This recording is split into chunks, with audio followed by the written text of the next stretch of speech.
number of different recordings, and you will have to answer questions on what you hear. There will be time for you to read the instructions and questions, and you will have a chance to check your work. All the recordings will be played once only. The test is in 4 sections.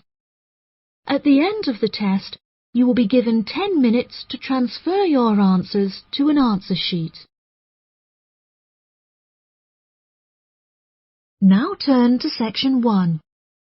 Section 1. You will hear a man phoning to complain about a flight. First, you have some time to look at questions 1 to 3.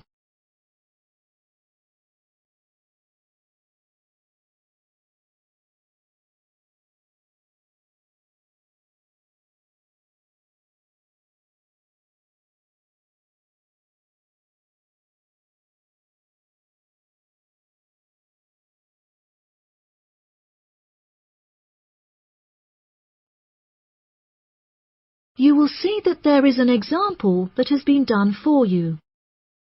On this occasion only, the conversation relating to this will be played first. Hello, you have reached the complaints department. How can I help you? Yes, hello there. I am phoning to make a complaint regarding a flight that I took with you recently. Okay. There are some details I will need to take from you first. May I have your name, please? Jack Dawson. That's D-A-W-S-O-N.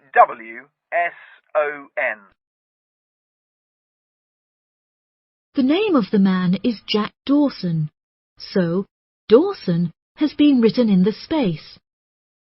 Now we shall begin. You should answer the questions as you listen, because you will not hear the recording a second time. Listen carefully and answer questions 1 to 3. Hello, you have reached the complaints department. How can I help you? Yes, hello there. I am phoning to make a complaint regarding a flight that I took with you recently. Okay. There are some details I will need to take from you first. May I have your name, please? Jack Dawson. That's D-A-W-S-O-N. And your address? It's 33 Hillcrest Road. That's Hillcrest. 33 Hillcrest Road. Is that in Exeter? Yes. And what is the postcode of the residence? It's AL698GQ. Thank you. Do you have a telephone number? Yes, the number at my office is 754688. That's good. And may I just take a home phone number for you in case of emergencies? No problem. It's 798662. Are they both local numbers? Yes. Before you hear the rest of the conversation, you have some time to look at questions 4 to 10.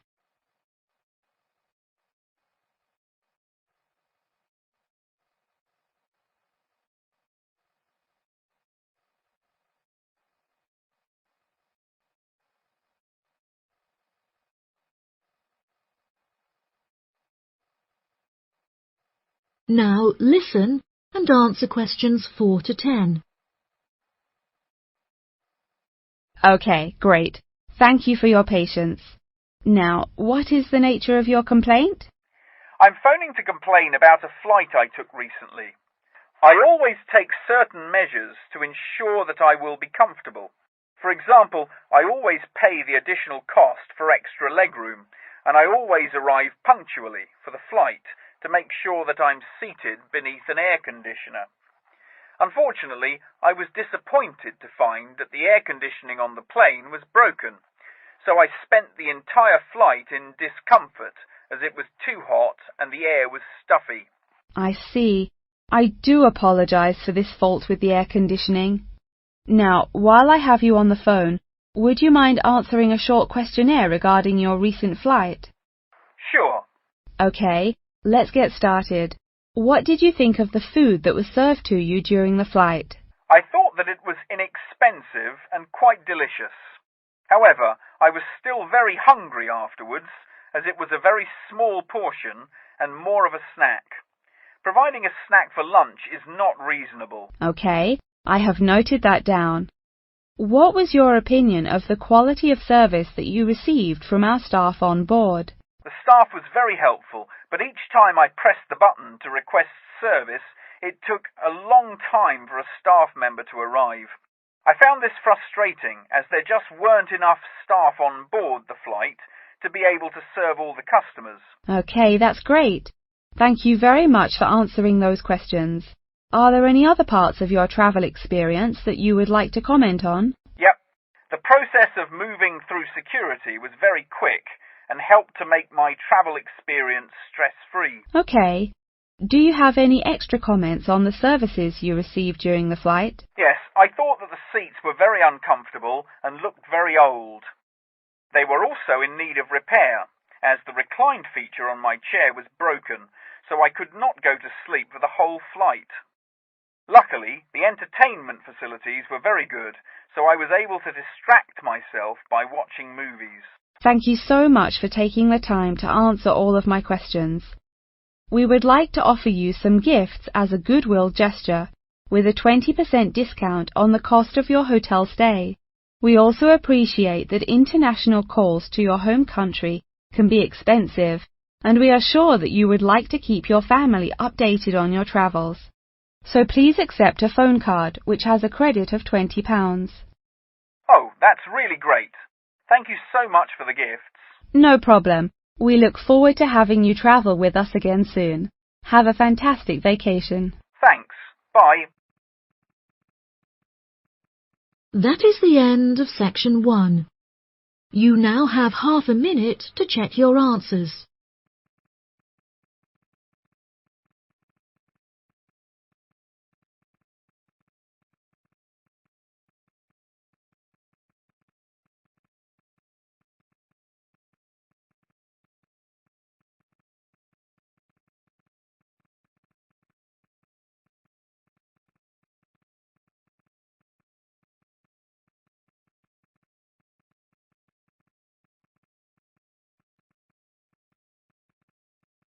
Now turn to section 2.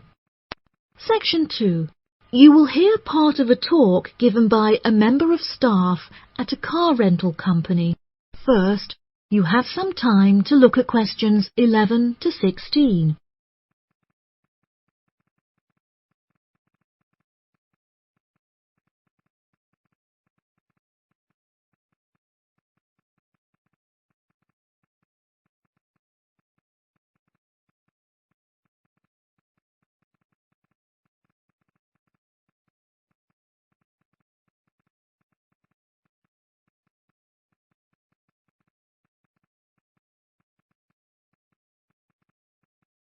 Now listen carefully and answer questions 11 to 16.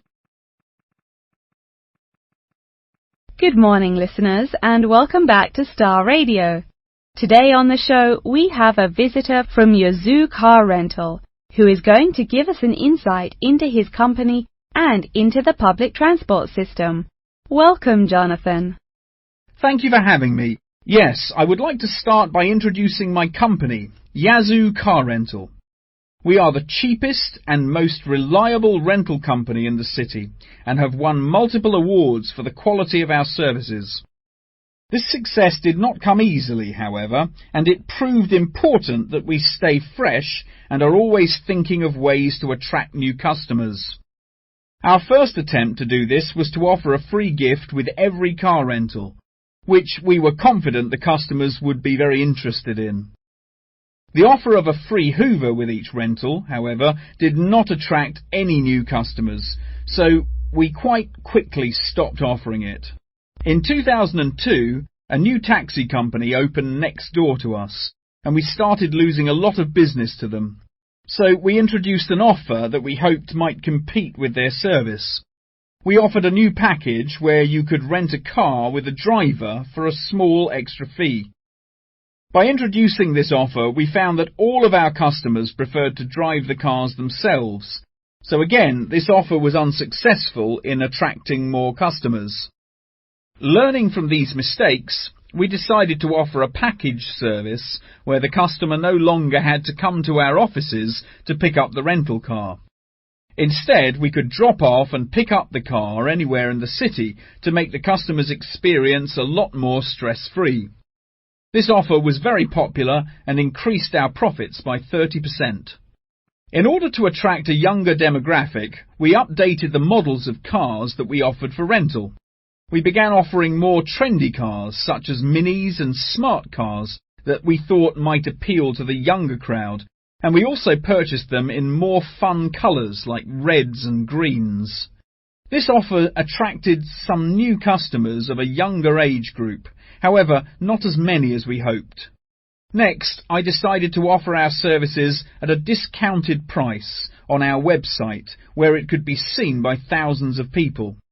I thought that this could be a great way to attract a number of new customers who would never have heard of us before, and it worked fantastically well.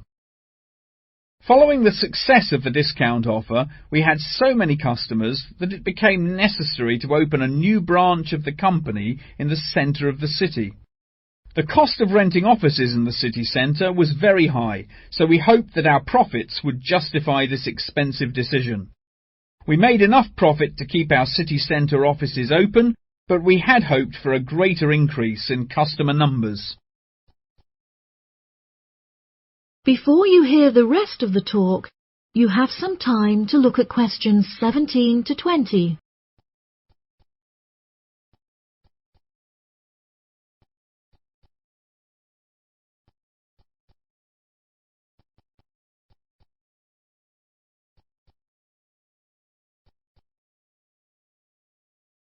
Now listen and answer questions 17 to 20. Now, for the second part of my talk, which is on the topic of public transport. There are many benefits to public transport. For example, the recent introduction of bus lanes has meant that buses are now unaffected by traffic jams and are able to stay on schedule. Unfortunately, as fewer and fewer people are taking the bus nowadays, the service has become quite inefficient. This reduction in passengers may be due to the stories in the newspaper about the dangers posed to pedestrian safety by the buses. However, this is largely untrue, as buses are responsible for far less pedestrian-related accidents than cars. I use the bus service often, as car petrol is so expensive nowadays that the bus is far more affordable. However, if I am in a rush, I prefer to take a taxi, as they tend to get you to your destination very quickly, so you can remain punctual for your appointments. I also very much enjoy flying to my destinations, as the service is incredibly fast and the airports are always very easy to find. Personally, my favourite mode of transportation is the bus. Due to the lack of people using the service, I have found that the buses are never overcrowded, so there is always a seat available. They are also never dirty, as they get cleaned regularly. However, I have found that sometimes the bus can be over a half hour behind schedule, which can be very frustrating. There has been a lot of fluctuation in the price of bus tickets in the last couple of years. In the past, £1.80 for a ticket was enough to sustain the bus companies. However, as the price of fuel increased, so did the ticket prices. Now the ticket prices are declining as the bus companies try to encourage more people to use their service again. Well, that's all from me today. Thank you for listening. That is the end of section 2. You now have half a minute to check your answers.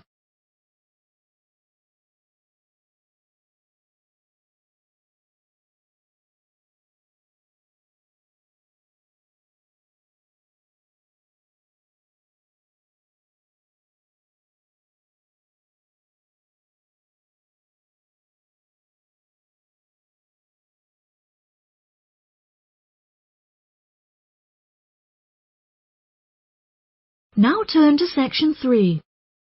Section 3.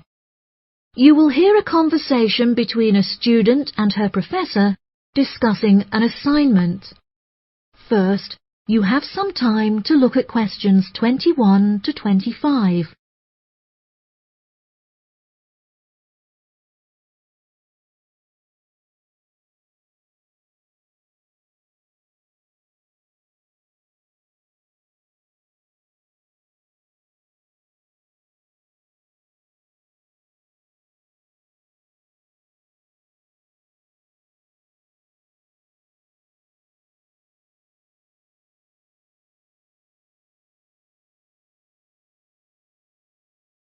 Now listen carefully and answer questions 21 to 25. Excuse me, Dr. Thompson. May I speak to you for a minute? Of course. Please come in. I'm Alexandra Jones. I'm studying business here at the university, and for my assignment I have to carry out a survey of people who own their own organizations. I heard that you are the founder of your own company, and I was wondering if I could ask you some questions about it. Yes, of course. Please fire away. Okay, great. We'll get started. Did you encounter any problems whilst you were starting your company? Actually, it was not as hard as I anticipated. I started out with very clear objectives, so I knew exactly what I wanted my corporate identity to be. It was very difficult to find the correct premises, as the property market in London is so competitive, but eventually I found the perfect site. The hardest part was structuring the business, as I had no formal template, so I had to create it myself. Yes, that is very impressive. Was it difficult dealing with staff? It's always tricky trying to satisfy a group of people with varying interests. However, I didn't encounter many problems. I found it very important to make the staff feel appreciated. So I hosted a staff day where we could all introduce ourselves and get to know each other as individuals. I was also able to talk to them about the type of work that they would be doing and gave them the opportunity to share with me the issues they had with the allocation of the work. Okay. Did you hire a management team, or did you take on the role of the manager? Oh no, I already had enough tasks to take care of. I employed someone else to take on the role of the manager. However, he never consulted me before making decisions, so I was forced to let him go and hire someone else. And what did the other staff think of the new manager? They had a great deal of respect for him. It definitely helped that I consulted with them before hiring him. They were surprised that he has been so successful in his role at the company, despite the longer meeting hours.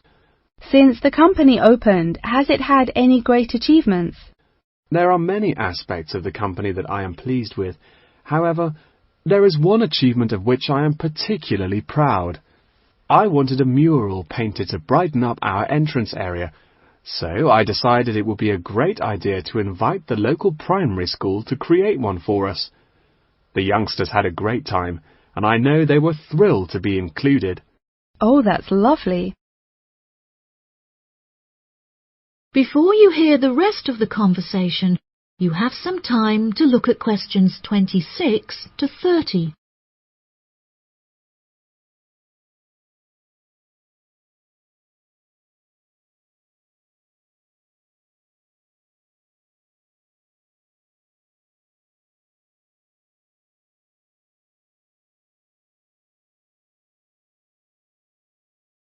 Now listen and answer questions 26 to 30. Have you encountered any major problems since you opened the company?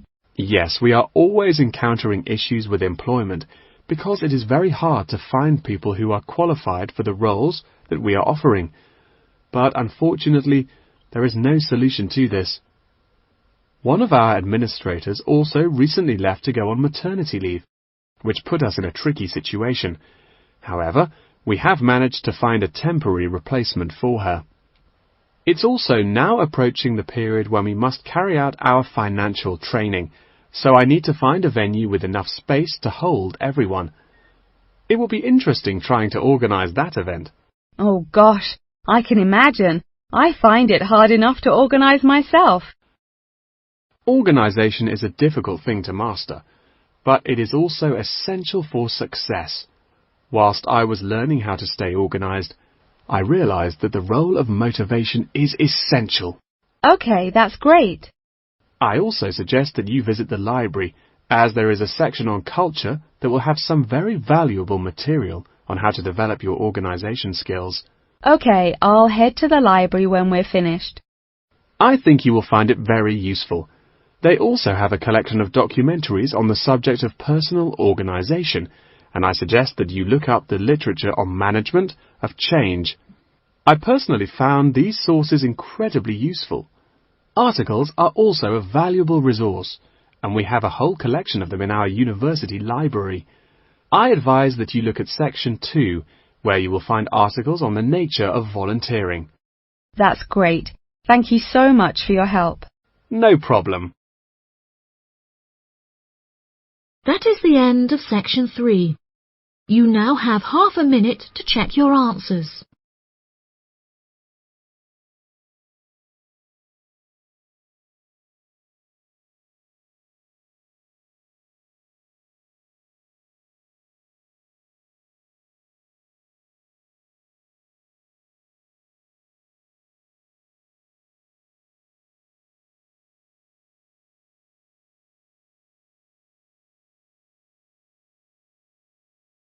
Now turn to Section 4. Section 4. You will hear a talk on the research of architecture. First, you have some time to look at questions 31 to 40.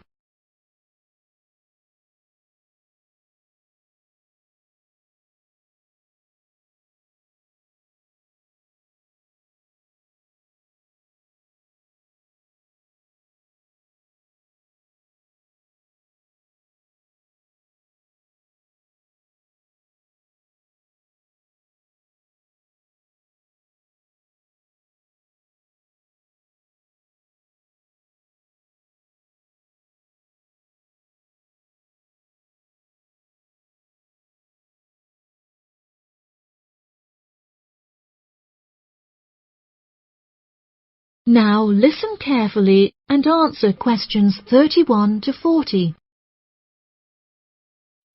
Welcome, class, to your very first lecture in this series on architecture, conducted by myself, Dr. Torben Dahl.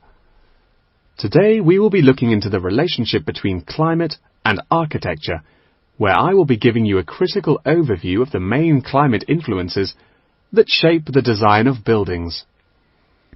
Throughout this lecture series, we will be looking at the latest research into climatic design carried out by experts in the field, in addition to case studies and examples drawn from modernist practice, both in cities and rural areas.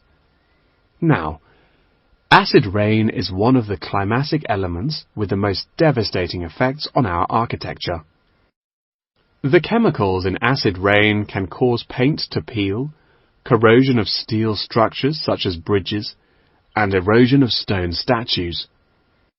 Since the 1970s, our government has been making great effort to reduce the release of these chemicals into the atmosphere, with positive results. Private organisations have also been raising awareness and funds, and recently received a huge donation from the bank. It is interesting to look at the studies that have been carried out into the effects of acid rain at varying altitudes. Research has shown that there are lower levels of acid in the damaging pollutants at higher altitudes, meaning that skyscrapers are much less vulnerable to the negative effects, as they are exposed to acid rain with far lower levels of damaging pollutants. Recently, the ALTA project was founded to carry out further research into acid rain. This project is directed towards studying the effects of acid rain on old, traditional buildings of stone construction that are vulnerable to damage caused by acid rain. Masonry is particularly vulnerable, as it is easily corroded and weakened by the acidic chemicals. It is imperative that we protect these buildings, as they are valuable examples of our history and culture.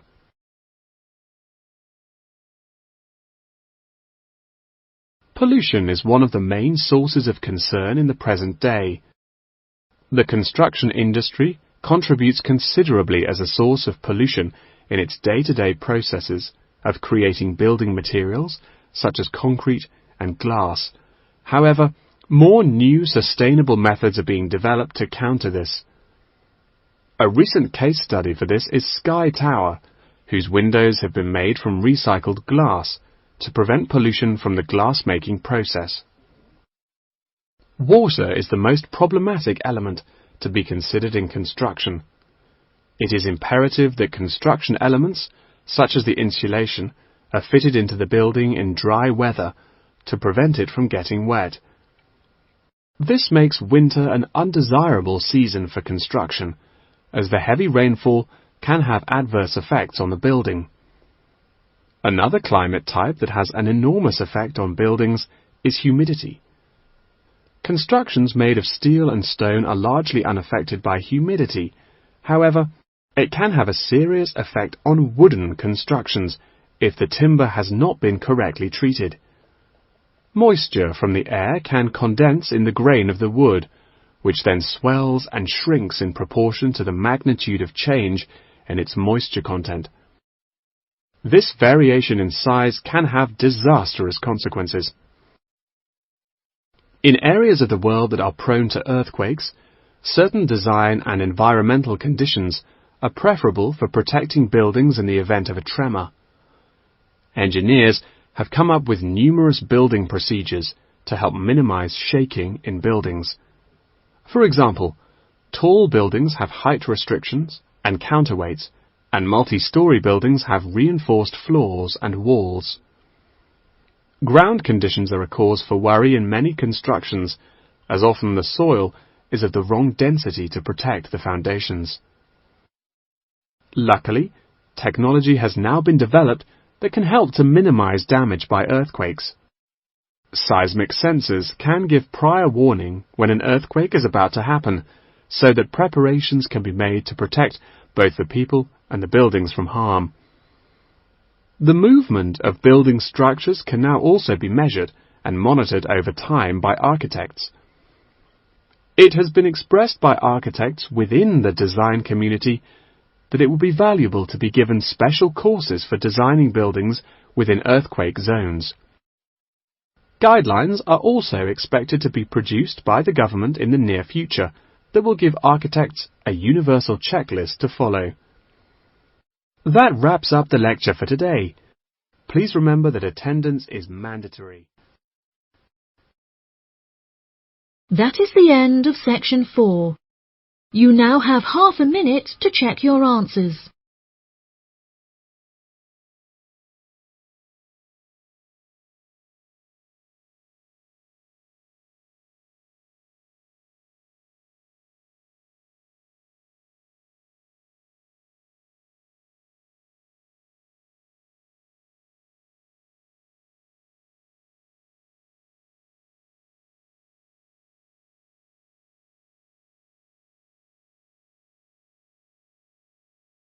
That is the end of